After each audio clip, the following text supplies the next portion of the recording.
కాంగ్రెస్ లో అంతర్గతంగా షర్మిలపై కుట్ర జరుగుతుందా? ఎంతమంది ఇన్ని నాయకులు అధ్యక్ష పదవులు చేశారమ్మా. ఉమ్. ఎవరి మీదైనా ఇటు భారతదేశంలో ఎప్పుడైనా కాంగ్రెస్ పార్టీలో ఇంత ఆమె మీద వ్యతిరేకంగా ఆమె పైన కంప్లైంట్ చేస్తూ లేఖలు రాసిన వాళ్ళు ఎవరు లేరు. మొన్న మీరు వైజాగ్ లో జరిగినటువంటి సమావేశం చూస్తే 26 జిల్లాల నుంచి కూడా ఆమె మమ్మల్ని పట్టించుకోవటం లేదు, మేము అనాథలు అయిపోయాము అని చెప్పి ఆ రిప్రజెంటేషన్స్ ఏఐసిసి పెద్దలకి ఇమ్మని చెప్పి మేడం కృపారాణి గారిని రిక్వెస్ట్ చేసి ఆమె సమావేశానికి ఆహ్వానించుకుని ఆమెకి గాంధీ కుటుంబంతో ఉన్నటువంటి సన్నిహిత్యం రీత్యా ఆమె రిక్వెస్ట్ చేసి అందించడం జరిగింది.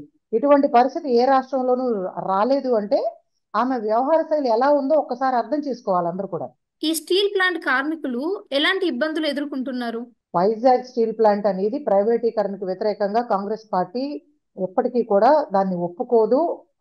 ప్రైవేటీకరణ చేస్తే మేము దానికి పోరాటం చేస్తాం, దాన్ని నిలబెడతాం. ఎందుకనంటే అది మేము ఏర్పాటు చేసినటువంటి కాంగ్రెస్ హయాంలో ఇందిరాగాంధీ గారు ప్రధానమంత్రిగా ఏర్పాటు చేసినటువంటి స్టీల్ ప్లాంట్.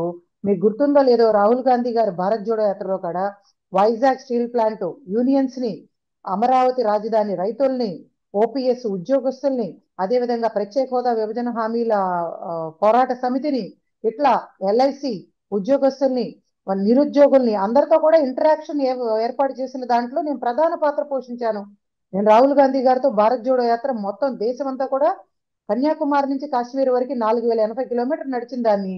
అదేవిధంగా వైజాగ్ స్టీల్ ప్లాంట్ ఉద్యోగస్తులు 2000 మంది ఢిల్లీ వచ్చి ధర్నా చేస్తే ఆ రోజున నేను స్వయంగా ఢిల్లీలో అందుబాటులో ఉండి మా పార్టీ పెద్దలతో మాట్లాడి కేసీ వేణుగోపాల్ గారికి రిప్రజెంటేషన్ ఇచ్చాం. మరి ఆనాడు చీఫ్ విప్ గా, పార్లమెంట్ విప్ గా ఉన్నటువంటి కె సురేష్ గారిని తీసుకొచ్చి మేము హామీ ఇవ్వటం జరిగింది. పార్లమెంటులో కూడా దీని గురించి అందరం కూడా కాంగ్రెస్ పార్టీ పోరాటం చేస్తా ఉంది. వాళ్ళ సమస్యలు అనేది నిజమైనటువంటి సమస్య. లాభాల్లో ఉన్నటువంటి వైజాగ్ స్టీల్ ప్లాంట్, మన కోవిడ్ టైంలో కూడా ఆక్సిజన్ అందించినటువంటి వైజాగ్ స్టీల్ ప్లాంట్ ఈ రోజున కాంట్రాక్ట్ ఉద్యోగస్తుల్ని నిర్దాక్షిణ్యంగా తీసి పారేస్తా ఉంటే చూస్తా ఊరుకునేది లేదు కాంగ్రెస్ పార్టీ. అదేవిధంగా ప్రైవేటీకరణ చేస్తాను అంటే 63 మంది ప్రాణ త్యాగాలతో ఏర్పాటు చేసుకున్నటువంటి వైజాగ్ స్టీల్ ప్లాంట్ మనకి ఎక్కడికి వెళ్ళినా కూడా ప్రపంచవ్యాప్తంగా కూడా విశాఖపట్నం అనగానే వైజాగ్ స్టీల్ ప్లాంట్ అంటారు. ఎవరు మాట్లాడినా సరే అటువంటి ప్రతిష్టాత్మకమైనటువంటి స్టీల్ ప్లాంట్ ని ఇక్కడి నుంచి మనం పోగొట్టుకుంటామా? ఏ ఆంధ్ర రాష్ట్ర పౌరుడు కూడా దానికి ఒప్పుకోడు. కాబట్టి మేము ప్రజలతో కలిసి స్టీల్ ప్లాంట్ ని నిలబెడతామని చెప్పి హామీ ఇస్తా ఉన్నాం. అంటే ఇప్పుడు ప్రజలందరికీ డౌట్ వచ్చే విషయం ఏంటి అంటే ఏపీలో కాంగ్రెస్ పార్టీ ఉందా? ఒకవేళ ఉంటే ఎందుకు యాక్టివ్ గా లేదు అని.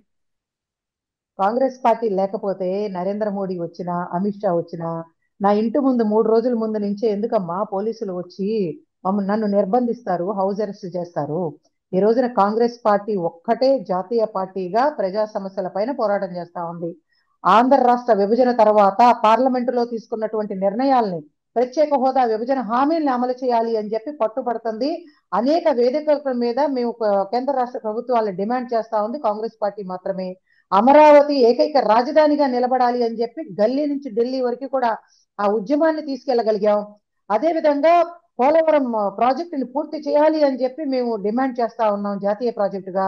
రైల్వే జోన్ ఏర్పాటు చేయాలి అని చెప్పి, వెనకబడిన ప్రాంతాలకు నిధులు ఇవ్వాలి అని చెప్పి, మరి అన్ని రకాలుగా కూడా కడపలో ఉన్నటువంటి ఉక్కు ఫ్యాక్టరీని ఏర్పాటు చేస్తా ఉన్నారు. దాన్ని కూడా ఏర్పాటు చేయాలి అని చెప్పి, ఆ విభజన హామీలన్నీ కూడా అమలు చేయాలి అని చెప్పి ఆ పార్లమెంటులో గాని అనేక వేదికల మీద గాని సోనియా గాంధీ గారు, రాహుల్ గాంధీ గారు ఫైట్ చేస్తా ఉన్నారు.